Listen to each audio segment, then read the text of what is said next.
The sun had barely risen in Umochala village and the roosters were still competing over who had the loudest crow. But Juliana was already awake. She wasn't farming and she wasn't fetching water like her mates. Her job was far more important. She tied her old feathered wrapper across her chest, tied another loosely around her waist and dragged a plastic chair outside her compound. Right there by the roadside, she positioned herself like a broadcaster ready to deliver breaking news. In fact, people jokingly called that her chair a studio. Her voice was sharper than the village town crier's gong. Have you people heard what happened to Mama Kechi last night? She began, even though no one had asked her anything. Two women passing by slowed down. Of course, who doesn't like gist? What happened again? One of them asked cautiously. Juliana adjusted herself dramatically, then shouted so loud for the whole street to hear. They said her husband came back late last night, and instead of knocking on their door, he went to that widow's house at the junction. The women gasped and shook their heads. They knew Juliana had a tongue sharper than razor, but somehow she always spoke with so much confidence that lies sounded like truth. Every morning was like that. Before children even brushed their teeth, they would hear snippets of her broadcast. Before goats were untied from their night robes, they already knew who fought with who borrowed salt and didn't return the plate, and who bought meat on credit at the market.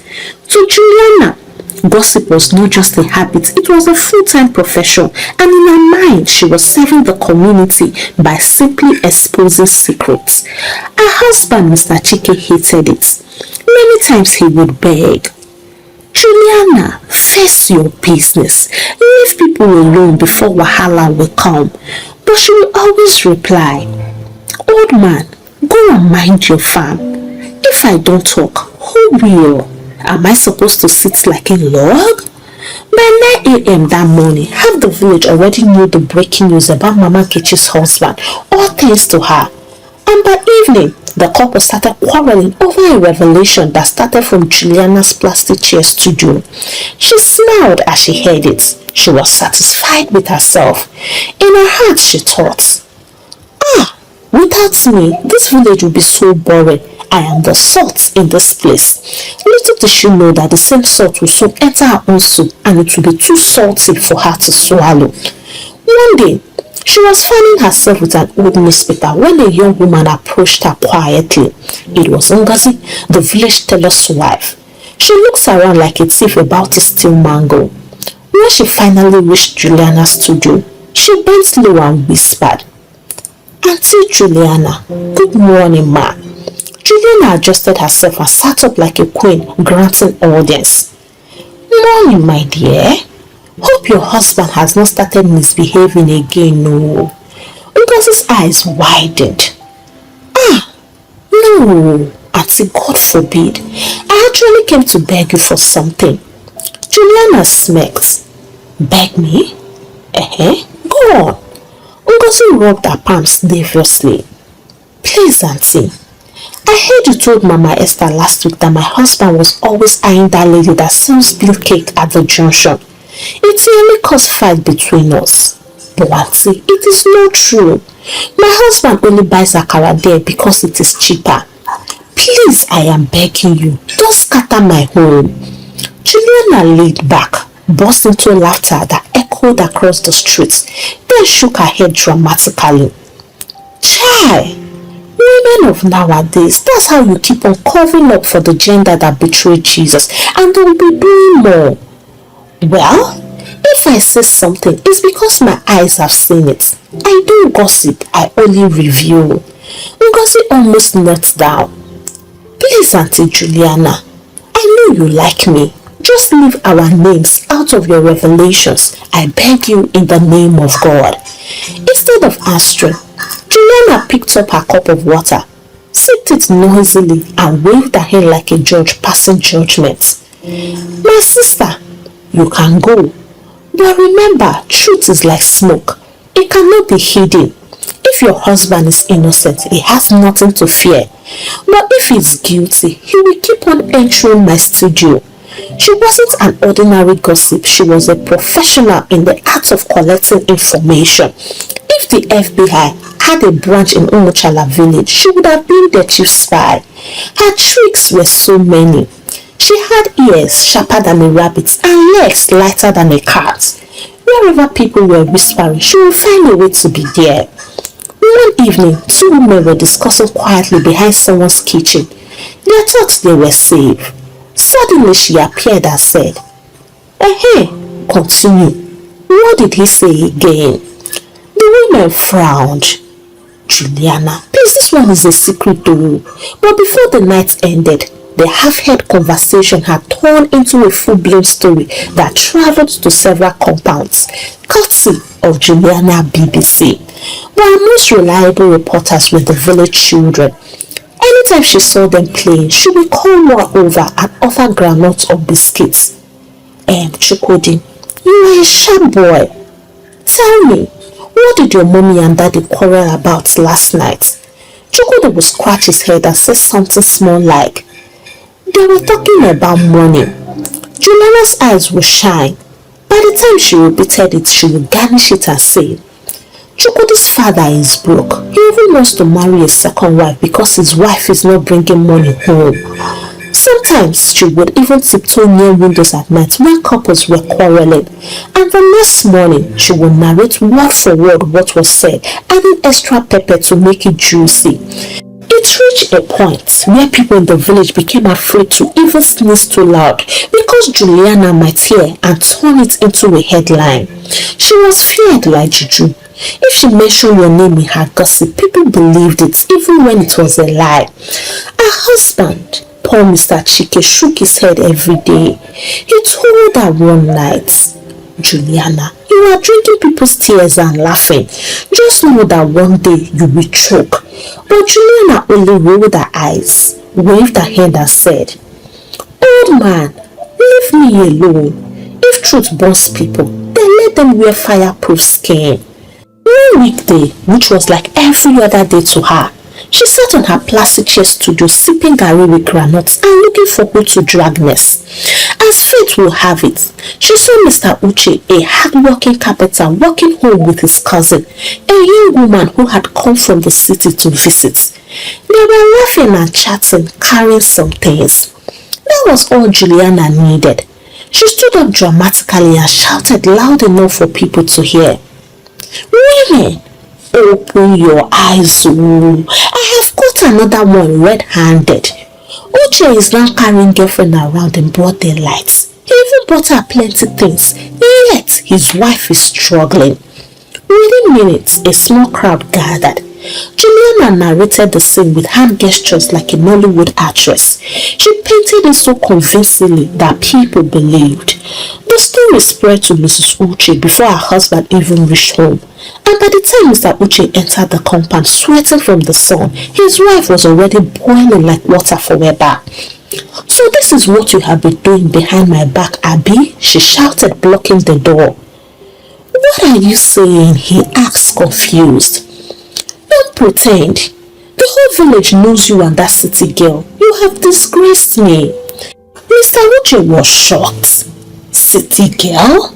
Haba now. That was my cousin Amara. She came to see my mother." But his wife refused to listen. In the mouth of 2 or 3 witnesses, the truth is established. So many people in this village cannot be lying. From that day, their home turned into a battlefield. Every laughter became suspicion, and every late return became an affair. They quarreled morning and night. One evening, Mrs. Uche even packed her clothes and stormed out to her parents' house shouting, "You better marry that your Amara, since you want to kill me with shame." The poor man cried.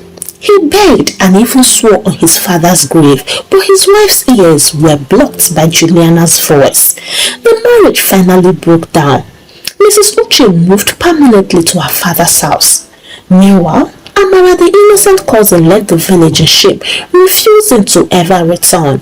Her reputation was stained by a lie she didn't even know existed.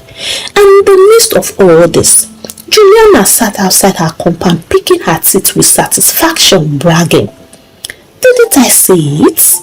Didn't I warn her? Men are like goats, always chasing new grass. To her, it was just another episode of village entertainment, but to the Uche's family, it was the death of love, trust, and peace. That night, Mr. Chike, her husband, looked at her with sorrow. Juliana, you destroyed the marriage with your mouth. One day, mark my words, your own mouth will destroy this house too. But Juliana only laughed and waved him off. Old man, I beg leave me.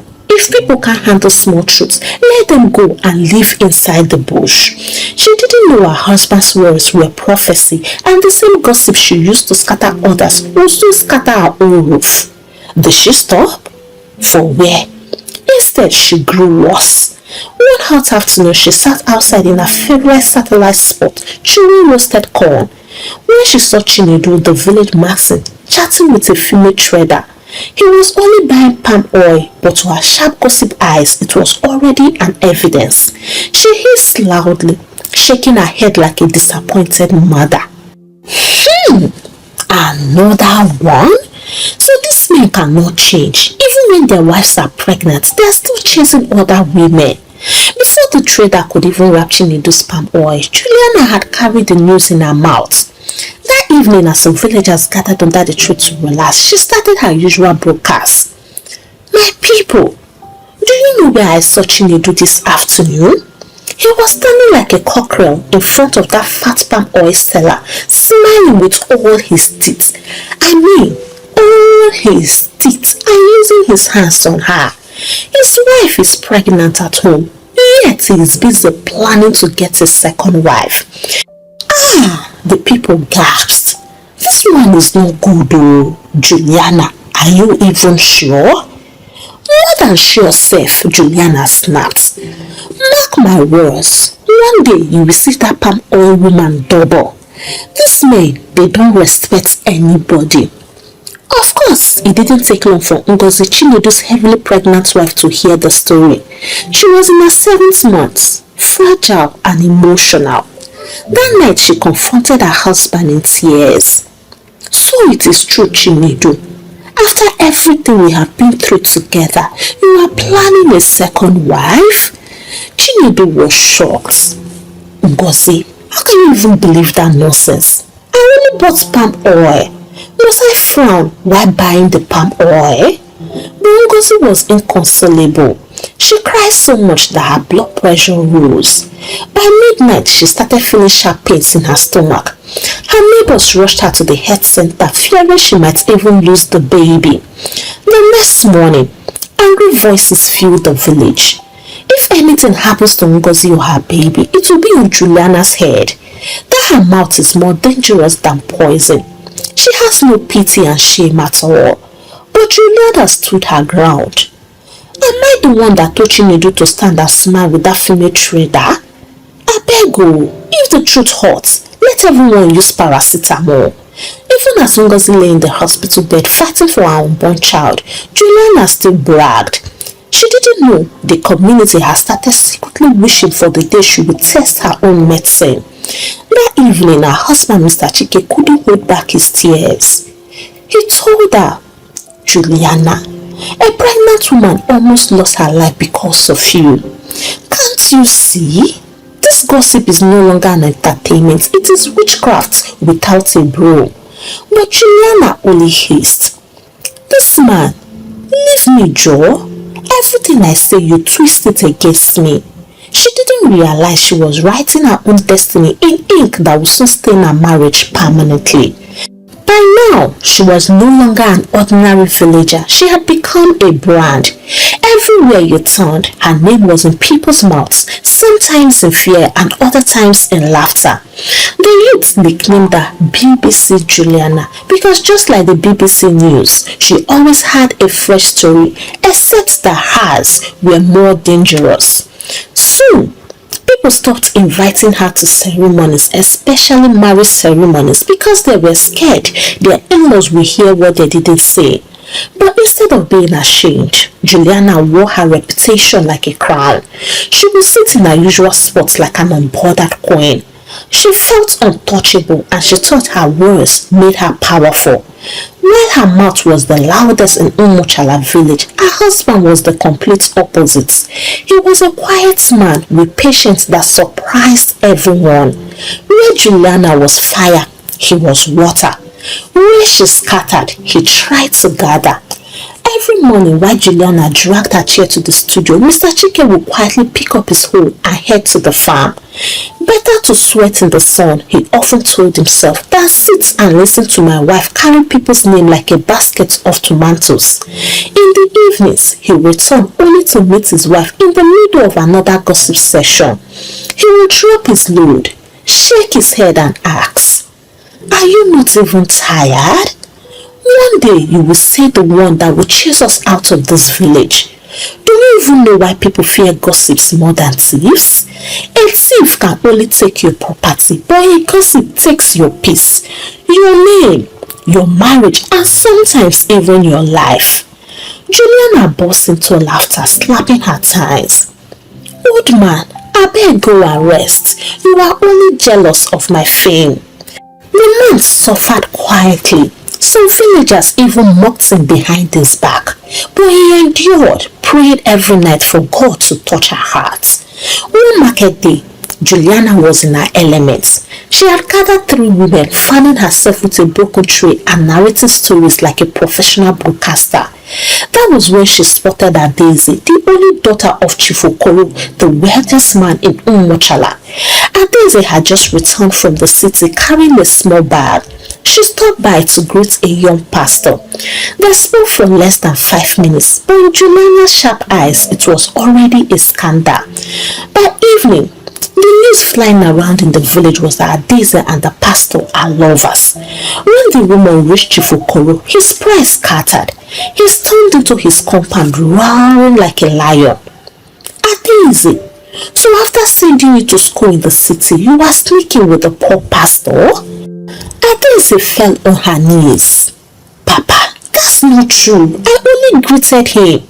Chief Okoro swore that the person who has spoiled his daughter's name will never escape his wrath, and so he swung into action. Even the poor pastor wasn't spared. His congregation reduced overnight because people whispered that he was eating the fruit of the chief's daughter. He tried explaining, but who listens when Juliana had already spoken? One day, Madam Juliana had gone to the market to buy vegetables. As she bargained with the seller, a young man carrying planks walked past. He greeted politely. "Auntie Juliana, good afternoon." Juliana, feeling important, smiled back. "Ah, Obina, my son, how are you? Carry your load carefully and don't break your waist." The boy laughed and kept walking. Simple, ordinary greeting, but for Umochala village, that was enough.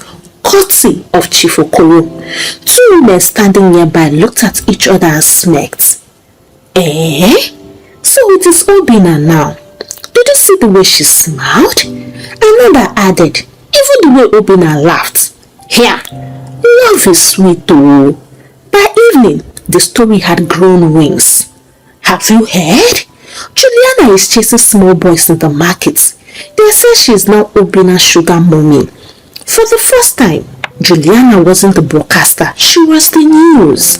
She returned home that evening to find neighbors whispering as she passed. Some women ran ahead of her shouting, "BBC Juliana and Obina. BBC Juliana and Obina." They even added claps. Juliana stopped in shock. "What are you children saying? What kind of useless song is that?" But they only laughed and scattered, leaving her confused. By the time she got home, Mr. Chike was waiting. His face was heavy with silence. "Juliana," he called her slowly. "Is it true what people were saying?" Juliana's eyes widened. "What are they saying again?" "That you and Obina." He didn't finish the sentence, but the weight of the words hung in the air. Juliana exploded. "Tofiakwa, God forbid. Me? With that small boy?" It was an ordinary greeting. But for the first time, her husband didn't defend her. He simply shook his head and said, Now you know how it feels. This is how you have been destroying others with your tongue. The next morning, women gathered at the stream. Instead of waiting for Juliana's news, they started giving their own. Did you hear about Juliana and Obina? Yes, so I heard he even calls her sweet auntie. Some burst into laughter, others clapped their hands mockingly. When Juliana arrived with her buckets, the laughter doubled. One woman deliberately shouted, "Make way! Obina's wife is coming to fetch water." Juliana nearly dropped her bucket in shame. Her body trembled. She realized that the same gossip she threw like stones had now landed on her own head. She went on that day, sat on her plastic chair studio, but no words came out. For the first time since her gossip career, BBC Juliana had nothing to say. The rumor of Juliana and Obina spread faster than Harmattan fire.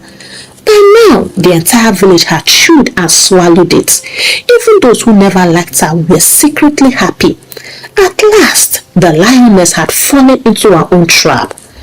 One evening, as the sun was setting, Obina passed by Juliana's compound carrying firewood. A group of young men deliberately shouted, "Hey, Obina, enter and greet your wife Juliana now. She's waiting for you." Mr. Chike was sitting in the compound. He heard everything and felt embarrassed. That night, he looked at Juliana and said, "Woman, I warned you. I begged you to leave people's home alone, but you refused. Now see, it is your name on everybody's lips. I can't live like this anymore. I would rather sleep on the farm than be mocked as the husband of Obina's woman." Juliana burst into tears. "Chike, you want to believe all those lies? After all these years together, it was just a greeting." But Chike shook his head. "Juliana, how many innocent greetings did you also twist into adultery and scandal? How many wives cried because of you? Now it is your turn, so test your own medicine." He packed a small bag, lifted his walking stick and walked into the night. Days later, the news was everywhere. Most villagers were so happy. She scattered other people's marriages. Now her own is in pieces. Karma is so sweet. Juliana remained indoors. For the first time in her life, she felt the sharp knife of shame cutting her deeper than any insult she had ever thrown at others. She covered her face with her hands and sobbed, but her tears could not wash away the damage. From that week, people began to use her as a proverb. If someone gossiped too much, they would say, "Careful, unless you want to end up like Juliana." Days turned into weeks, but things didn't get better for Juliana. Her husband refused to return. Villagers said he now slept peacefully in his farm hut, far away from the noise of gossip. Juliana was left alone in the compound. Her once noisy studio was silent. Nobody stopped to greet her and nobody asked for any news. The same neighbors who once gathered at her chair now crossed the road to avoid her. Even in the mandated women's meeting, they ignored her contributions. If she says anything, no matter how good it was, another woman will quickly counter it. No, let's not forget though, this is Juliana and nothing good can come out from her mouth. If she gathers the courage to go to the stream, women will stop fetching water. Some will mutter boldly, "You better keep quiet before Juliana carries your gist." Others will laugh and say, "Who will believe her again? If only she used her mouth to say good things instead of gossiping, maybe she would have still have her home and her dignity today." And so, Juliana became an early riser just to escape the insults of the villagers. But some of them were ready for her. They didn't give her breathing space at all. They joined the early risers gang just to be the weapon fashioned against her. And so, finally, she relocated. Until today, nobody had heard anything about her in the village. Hey, African Tales by Kamo Tribe, how are you all doing? For me, I am doing just fine. Let me ask you, did you enjoy the story as much as I did? If yes, let me get to read from you in the comments. Let me even say this. Gossip looks small, a word here and a story there, but it can scatter marriages, destroy reputations, and even kill. If you hear something, ask yourself, if it was my own secret, would I want it spread? If not, then you have to keep it. Don't let your tongue make you an enemy to people around you. Let me even ask you, have you ever had a gossip as a friend before? How did they affect you, and how did you finally detach yourself? Share your experience with me in the comments. Don't forget to give the story a thumbs up, share it to your loved ones, subscribe to this channel if you have not, and until I bring another interesting story your way, it's a goodbye from here, and God bless you.